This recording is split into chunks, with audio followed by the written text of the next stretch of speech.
السلام علیکم رحمۃ اللہ وبرکاتہ۔ اسٹوری شروع کرنے سے پہلے آپ سے چھوٹی سی گزارش ہے، اگر آپ نے ابھی تک میرے چینل کو سبسکرائب نہیں کیا تو برائے مہربانی سبسکرائب کر دیں، شکریہ۔ ایک دفعہ کا ذکر ہے، کسی ملک پر ایک بادشاہ حکومت کرتا تھا۔ یہ بادشاہ نہایت ہی پاک باز اور پرہیزگار تھا، لیکن بادشاہ کے ہاں اولاد نہیں تھی۔ بادشاہ نے اولاد کے متعلق معلوم کرنے کے لیے بہت سے نجومیوں کو بلایا، مگر کسی نے بھی کوئی تسلی بخش جواب نہ دیا۔ اس کے باوجود بادشاہ خدا کی رحمت سے مایوس نہیں تھا۔ اسے یقین تھا کہ خدا تعالیٰ ایک نہ ایک دن اس کی مراد ضرور پوری کرے گا۔ آخر خدا نے کچھ عرصے بعد بادشاہ کی سن لی اور اس کے ہاں ایک خوبصورت بیٹی پیدا ہوئی۔ شہزادی اس قدر خوبصورت تھی کہ معلوم ہوتا تھا جیسے کوئی پری زمین پر آ گئی تھی۔ بادشاہ شہزادی کی پیدائش پر خوشی سے پھولے نہ سمایا اور اس نے شہزادی کا نام عندلیب رکھا۔ مگر بادشاہ کو یہ خوشی زیادہ دن تک راس نہ آئی اور ملکہ شہزادی کے پیدا ہونے کے کچھ دنوں بعد ہی فوت ہو گئی۔ بادشاہ کو اپنی ملکہ سے بے حد محبت تھی۔ وہ اس کی جدائی کے صدمے سے بے ہوش ہو گیا۔ شاہی طبیب کی سر توڑ کوشش کے بعد جب کچھ عرصے بعد بادشاہ کو ہوش آیا تو وہ شہزادی عندلیب کو دیکھ کر رونے لگا۔ کچھ دن تو ایسے ہی گزر گئے، لیکن پھر لوگوں نے بادشاہ کو مشورہ دیا کہ وہ شہزادی عندلیب کی خاطر دوسری شادی کر لے۔ مجبوراً بادشاہ کو دوسری شادی کرنی پڑی۔ نئی ملکہ نے شہزادی عندلیب کو اپنی بیٹی بنا لیا اور اس کا ہر طرح سے خیال رکھنے لگی۔ اس طرح آہستہ آہستہ شہزادی عندلیب بڑی ہوتی گئی۔ اسی دوران نئی ملکہ کے ہاں بھی ایک بیٹی پیدا ہوئی۔ بادشاہ نے اس شہزادی کا نام امیر جہاں رکھا۔ اب ملکہ نے سوتیلی بیٹی شہزادی عندلیب پر اپنی توجہ نہایت کم کر دی اور اب وہ ہر وقت اپنی بیٹی شہزادی امیر جہاں کے ناز اٹھانے لگی۔ شہزادی عندلیب اپنے ساتھ سوتیلی ماں کا یہ سلوک دیکھ کر بڑی دکھی ہوئی، مگر وہ کچھ بھی نہیں کر سکتی تھی، کیونکہ اس کا باپ بادشاہ بھی اس کی کوئی بات نہیں سنتا تھا، بلکہ وہ ہمیشہ ملکہ کی بات کو درست خیال کرتا تھا۔ آہستہ آہستہ سوتیلی ماں نے شہزادی عندلیب کو بات بات پر مارنا اور تانے دینا شروع کر دیے۔ بیچاری شہزادی عندلیب سارا دن سوتیلی ماں کے کام کرتی اور رات ہوتے ہی محل کے ایک کونے میں پڑ کر سو جاتی۔ ملکہ بہت خوش تھی کہ اس نے شہزادی عندلیب کی طرف سے بادشاہ کی توجہ ہٹا دی تھی، کیونکہ بادشاہ اب صرف شہزادی امیر جہاں کا خیال کرتا تھا۔ اسے اتنی فرصت ہی نہیں تھی کہ وہ اس بات کا پتہ کرتا کہ شہزادی عندلیب کہاں اور کس حال میں ہے۔ سردیوں کی ایک رات کا ذکر ہے، باہر خوب سردی پڑ رہی تھی۔ شہزادی کے لیے یہ سردی برداشت سے باہر تھی، کیونکہ اس کے تن پر جو لباس تھا وہ سردی روکنے کے لیے ناکافی تھا۔ چنانچہ اس نے سوتیلی ماں کے پاس جا کر اس سے کوئی گرم کپڑا مانگا، لیکن اس نے نہ صرف کپڑا دینے سے انکار کر دیا، بلکہ اسے حکم دیا کہ یہ لو برتن اور پہاڑی چشمے سے پانی لے کر آؤ۔ شہزادی عندلیب نے رحم طلب نگاہوں سے ملکہ کی طرف دیکھا اور بولی، لیکن امی حضور، باہر سخت سردی ہے۔ یہ سن کر ملکہ کو بہت غصہ آیا اور اس نے شہزادی عندلیب کو مارنا شروع کر دیا۔ مجبوراً شہزادی عندلیب کو برتن لے کر پانی لینے کے لیے جانا پڑا۔ چوں ہی وہ برتن پکڑے محل سے باہر آئی، ٹھنڈی ہوا کا ایک تیز جھونکا اس کے جسم کے آر پار ہو گیا۔ وہ کانپ کر رہ گئی اور اسی حالت میں پہاڑی کی طرف بڑھنے لگی۔ آخر خدا خدا کر کے وہ پہاڑی کے قریب پہنچ گئی، مگر ابھی اس کی منزل کافی دور تھی، کیونکہ اسے پہاڑی کی چوٹی پر موجود چشمے سے پانی لانا تھا اور پہاڑ پر ہر طرف برف ہی برف جمی تھی۔ شہزادی عندلیب نے ہمت کر کے پہاڑی پر چڑھنا شروع کر دیا، مگر جو ہی وہ چوٹی پر موجود چشمے کے قریب پہنچی، اچانک اس کا پاؤں پھسلا اور وہ پہاڑی سے نیچے گر کر بے ہوش ہو گئی۔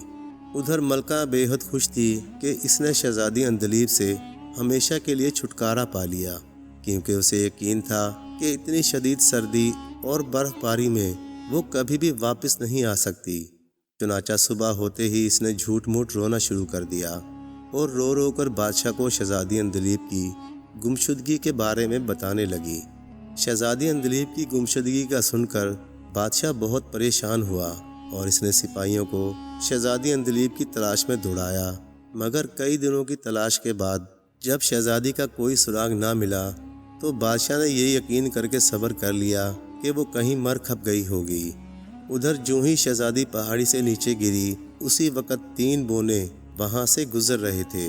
انہوں نے جو ایک شہزادی کو وہاں بے ہوش پڑے پایا تو انہوں نے جلدی سے اسے اٹھایا اور اپنی جھونپڑی میں لے آئے۔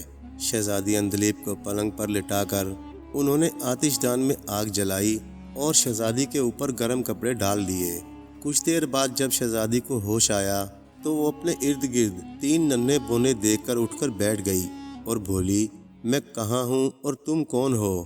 یہ سن کر بونوں نے اسے بتایا کہ وہ پہاڑی کے نیچے بے ہوش پڑی تھی، لہٰذا وہ اسے اٹھا کر یہاں لے آئے۔ پھر ایک بونا بولا، میرا نام چیکو ہے۔ دوسرے بونے نے کہا، میرا نام منکو ہے۔ تیسرا بونا کہنے لگا، اور مجھے چھکو کہتے ہیں۔ پہاڑی کا سن کر شہزادی کو سب کچھ یاد آ گیا اور وہ رونے لگی۔ اسے روتا دیکھ کر تینوں بونے بے حد رنجیدہ ہوئے اور کہنے لگے، بہن ہمیں بتاؤ کہ تمہیں کیا غم ہے، ہم تمہاری ضرور مدد کریں گے۔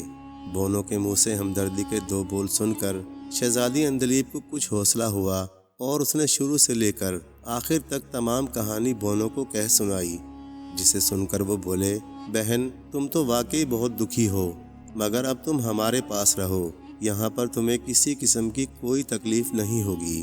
یہ سن کر شہزادی عندلیب نے منکو، چکو اور چھکو کا شکریہ ادا کیا اور وہاں رہنے لگی۔ اب شہزادی بہت خوش تھی کیونکہ تینوں بونے اسے حد سے زیادہ پیار کرتے تھے، وہ اس کی ہر ایک خواہش پوری کرتے تھے۔ شہزادی عندلیب بونوں کے کام پر چلے جانے کے بعد جھاڑو لے کر سارے گھر کو صاف کرتی، تینوں بونوں کے کمرے درست کرتی، ان کے لیے اچھے اچھے کھانے پکاتی اور پھر سب مل کر کھاتے۔ چاروں ہنسی خوشی زندگی کے دن بسر کر رہے تھے۔ شہزادی نے اپنے ماضی کو بھلا دیا تھا، گزرا ہوا کل اب اسے ایک خواب معلوم ہوتا تھا، لیکن اس نے یہ فیصلہ بھی کر رکھا تھا کہ وہ ایک دن اپنے اوپر کیے گئے ہر ظلم کا بدلہ لے گی۔ اس کے لیے اس نے ایک منصوبہ بنانا شروع کر دیا۔ کچھ ہی دنوں بعد اس نے سارا منصوبہ سوچ لیا تو اس پر عمل کرنے کے لیے موقع کی تلاش میں رہنے لگی۔ ایک دن منکو شہر سے آیا تو اس نے شہزادی کو بتایا کہ بادشاہ کے ہاں نئے سال کے موقع پر ایک بہت بڑا جشن منعقد ہو رہا ہے جس میں بہت سے لوگ حصہ لیں گے۔ یہ سن کر شہزادی بہت خوش ہوئی، مگر ساتھ ہی اس کی خوشی اداسی میں بدل گئی، کیونکہ اس کا منصوبہ اسی وقت کامیاب ہوتا جب کوئی اس کے ساتھ ہو۔ پھر شہزادی کو چکو، منکو اور چھکو کا خیال آیا، مگر دوسرے ہی لمحے اس نے سوچا کہ یہ چھوٹے ہیں، نہ جانے ان سے میری مدد بھی ہو پائے گی یا نہیں، اور دوسرا یہ کہ یہ طاقتور بھی نہیں ہیں۔ یہ سوچ کر وہ مزید اداس ہو گئی۔ اس کی سمجھ میں نہیں آ رہا تھا کہ وہ کیا کرے، جبکہ دوسری طرف جشن کے دن قریب آتے جا رہے تھے۔ بونے شہزادی کے اس اداسی کے سبب کو جاننے کے لیے بہت بے چین تھے، مگر کافی کوشش کے باوجود وہ اس راز کو نہ جان سکے۔ آخر ایک دن منکو نے پوچھا، بہن کیا تم جشن میں شرکت نہیں کرو گی؟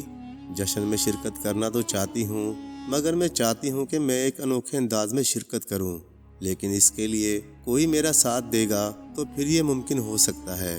شہزادی نے آخر اپنے دل کی بات زبان پر لاتے ہوئے کہا۔ یہ سن کر تینوں بونے اچھل پڑے اور بولے، بہن فکر مند کیوں ہوتی ہو، ہم تمہارا ساتھ دیں گے اور ہمیں یقین ہے کہ ہم لوگوں کو ضرور اپنی طرف متوجہ کر لیں گے۔ بونوں کی یہ بات سن کر شہزادی عندلیب کو یوں معلوم ہوا جیسے اس کے سر سے ایک بہت بڑا بوجھ اتر گیا ہو اور اب اسے اپنی منزل مل جائے گی۔ وہ بولی، تو پھر ٹھیک ہے، ہم آج ہی جانے کی تیاری شروع کر دیتے ہیں۔ جشن کے دن شاہی محل کو بڑی خوبصورتی سے سجایا گیا تھا، جگہ جگہ چراغاں ہو رہا تھا۔ محل کے قریب ہی ایک بہت بڑے میدان میں کھیلوں کا انتظام کیا گیا تھا۔ لوگ طرح طرح کے رنگ برنگے کپڑے پہن کر جشن میں شرکت کے لیے آ رہے تھے۔ جب سب لوگ آ گئے تو دربان نے بغل بجا کر بادشاہ کی آمد کا اعلان کیا۔ سب لوگوں نے کھڑے ہو کر تالیاں بجا کر بادشاہ کا استقبال کیا، پھر سب اپنی اپنی جگہ پر بیٹھ گئے۔ اس کے بعد تیر اندازی، تلوار زنی، گھڑ سواری، نیزہ بازی کے مقابلے شروع ہو گئے۔ سب لوگ ان کھیلوں میں مہو تھے کہ اچانک انہیں میدان میں رنگ برنگے خوبصورت کپڑے پہنے 3 بونے نظر آئے۔ انہوں نے اپنے سروں پر لمبی لمبی ٹوپیاں پہن رکھی تھیں جبکہ ان کے ساتھ ایک لڑکی تھی جس نے عجیب و غریب لباس اور سر پر خوبصورت رنگوں کی ٹوپی پہن رکھی تھی۔ سب لوگ ان چاروں کو حیرانگی سے دیکھنے لگے اور زور زور سے تالیاں بجانے لگے۔ یہ دیکھ کر بادشاہ نے بونوں کو اپنے پاس بلایا اور ان سے ان کے آنے کا مقصد پوچھا تو چکو بولا، بادشاہ سلامت، ہم آپ کے سامنے ایک کھیل پیش کرنے کی اجازت چاہتے ہیں اور ہمیں یقین ہے کہ وہ کھیل آپ کو ضرور پسند آئے گا۔ یہ سن کر بادشاہ مسکرایا اور اس نے انہیں کھیل پیش کرنے کی اجازت دے دی۔ کھیل کی اجازت ملتے ہی تینوں بونے مزاحیہ انداز سے اچھلتے ہوئے میدان میں داخل ہوئے اور انہوں نے اپنی حرکتوں سے لوگوں کو خوب ہنسایا۔ بادشاہ کا بھی ہنس ہنس کر برا حال تھا۔ آخر انہوں نے اپنا اصل کھیل پیش کیا جو کہ شہزادی عندلیب کا سوچا ہوا تھا۔ وہ کھیل یوں تھا کہ شہزادی عندلیب کے ساتھ بیتے ہوئے دنوں کی کہانی بادشاہ کے سامنے آنے لگی۔ بادشاہ جو کھیل دیکھ رہا تھا اس کا غصے سے برا حال ہو رہا تھا۔ جوں ہی کھیل ختم ہوا سب لوگوں نے زور زور سے تالیاں بجا کر انہیں داد دی، مگر جب بونے بادشاہ اور ملکہ کی طرف بڑھے تو یہ دیکھ کر بہت حیران ہوئے کہ وہاں بادشاہ اور ملکہ موجود نہ تھے۔ ابھی بونے وہاں حیرانگی سے کھڑے تھے کہ وزیر اعظم ان کے قریب آیا اور بولا، ننھے دوستو میرے ساتھ چلو، بادشاہ سلامت آپ چاروں سے اپنے محل میں ملاقات کرنا چاہتے ہیں۔ یہ سن کر شہزادی اور بونے وزیر اعظم کے ساتھ چل پڑے۔ جب بونے اور شہزادی محل میں داخل ہوئے تو بادشاہ نے یوں آگے بڑھ کر ان کا استقبال کیا جیسے وہ انہی کا انتظار کر رہا تھا۔ پھر بادشاہ نے ان کو اپنے خاص کمرے میں لے جا کر بٹھایا اور ان سے اس کھیل کے بارے میں پوچھا۔ اس پر بونوں نے اسے تمام بات بتا دی اور اسے اس بات کا احساس دلایا کہ آپ کی غفلت برتنے کی وجہ سے شہزادی عندلیب کا یہ حال ہوا ہے۔ جب بادشاہ کو معلوم ہوا کہ بونوں کے ساتھ آنے والی یہ لڑکی اس کی اپنی بیٹی شہزادی عندلیب ہے تو اس نے فوراً آگے بڑھ کر اس سے گلے لگا لیا۔ اس کے بعد بادشاہ نے ملکہ اور اس کی بیٹی کو محل سے دور ایک معمولی سے مکان میں جانے کا حکم دیا اور یوں شہزادی عندلیب اور بونے محل میں ہنسی خوشی رہنے لگے۔ اب شہزادی بونوں کے ساتھ کھیلتی اور بادشاہ انہیں دیکھ کر خوش ہوتا۔ اگر آپ کو ویڈیو اچھی لگے تو لائک اور چینل کو سبسکرائب کر دیں اور اس طرح کی سٹوریز دیکھنے کے لیے دیکھتے رہیں جی این اسٹوری ٹی وی۔ شکریہ۔